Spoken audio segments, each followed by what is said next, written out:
What's up, T3? I want to give a long-term review to two of our most popular guns. And it seems like out of these two guns, just about everybody can find one of these two that really turns out to be their carry gun. Smith Wesson Shield 9mm with safety. I don't know why anybody would want one without safety, because the option is there if you want it. If you don't want to use it, just keep it down. It never gets in my way. I don't use it, I just keep it down. But I have that option if I want to. If I have to take it off, I have to disarm and I want to put it in the glove box, I can flip that on, drop it in the glove box. I feel much better about somebody digging around in there and accidentally getting their finger in the trigger. Yes, these guns are clear. No, I'm not going to show you. I like my guns loaded, so you safety Nazis can suck it. But anyway, all I did was paint the front sight on mine. This is actually about my third shield. My son's wound up with some of my other guns, but I just bought this one not long ago. It's had already about 300-400 rounds through it, flawless. Just runs so smooth. So I have not done anything to the trigger. This is just a replacement of the shoe. Apex trigger gives you a little hook down at the bottom of it, and it allows your finger to drop all the way down to get the maximum leverage. So it seems like it's lighter, but you really haven't lightened the trigger. Guys, to make sure you place your trigger finger correctly so you're pulling straight back. It's a lot more forgiving with that flat face trigger. So I'm a big fan. $70 or so. I use the Safariland ALS to carry for duty. If you're going to carry outside the waistband, you're going to carry without concealing it, just open carry, you need something that it locks in, because I was following a guy that was open carry the other day and I had about 42 chances to disarm him. And the Glock 43 with the string light. This string light has really impressed me. Has light and laser. I don't use the laser, my wife does, and this is her primary gun. So I've got it set up for her. I have the Trigicon HDs on it, real heavy duty. Has a good way of hanging it on the belt or the back of the boot if you need to do a one-hand reload. I've got the light and laser. Right now I've got the light cut off. As intimidation factor, it works well, and that's what that laser does for me. For my wife, it actually makes her shoot faster.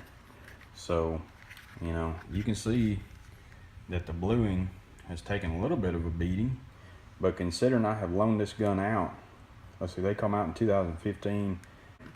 I bought one for me and her so that we could run them. For me, the shield shoots better. The shield's a little bit bigger, so it's harder to carry. This one carries better, it doesn't shoot as good. The trigger's what hurts it. And I did have to polish the trigger and get it a little smoother so that Tiff could get as accurate as I know she can be, because she can be very accurate. Had Romans 13, do it inside the waistband and outside the waistband holster. Because the Terran Tacticals, I did get those for the Glock. And as you can see, I think you can see, they've been beat up. And they've been beat up ever since I got them. Because we started dropping them, I was loaning that gun out in classes. This gun has well over 3,000 rounds through it. One of the most reliable guns I have ever seen in my life.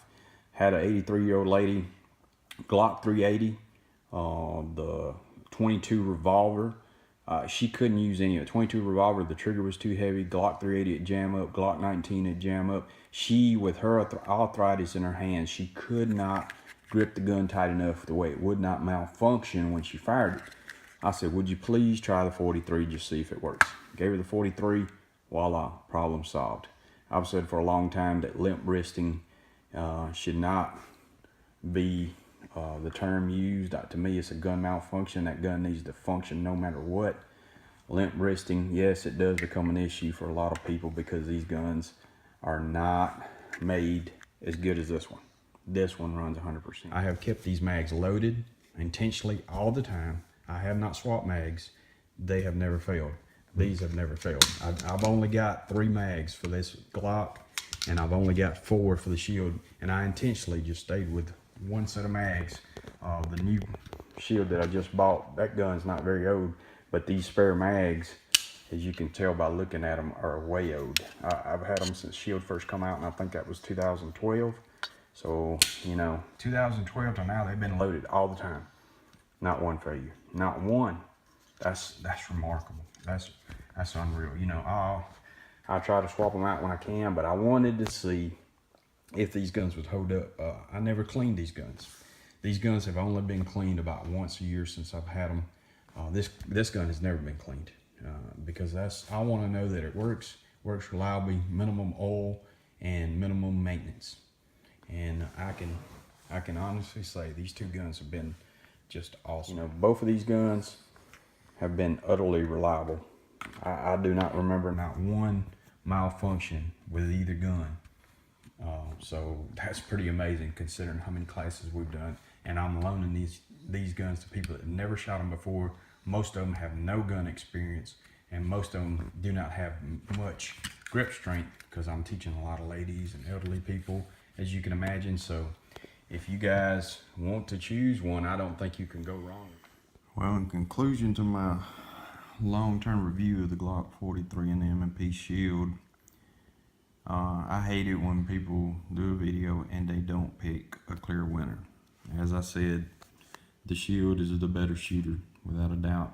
Overall, most of our classes, everybody that brings in a Shield shoots more accurate than the ones that bring in a Glock 43.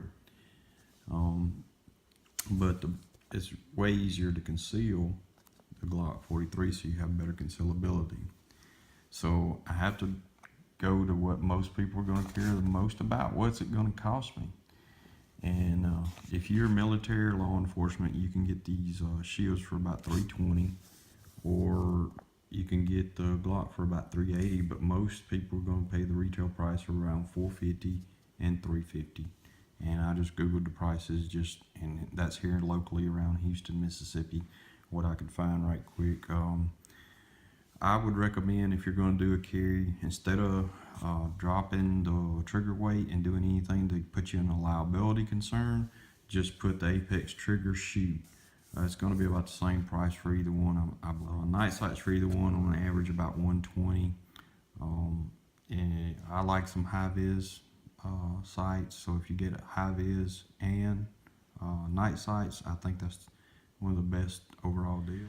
The Glock being $100 higher, $649, $549, but to get that one more round, because you only have a 6-rounder here, 6+1, and you have a 7-rounder here, 7+1.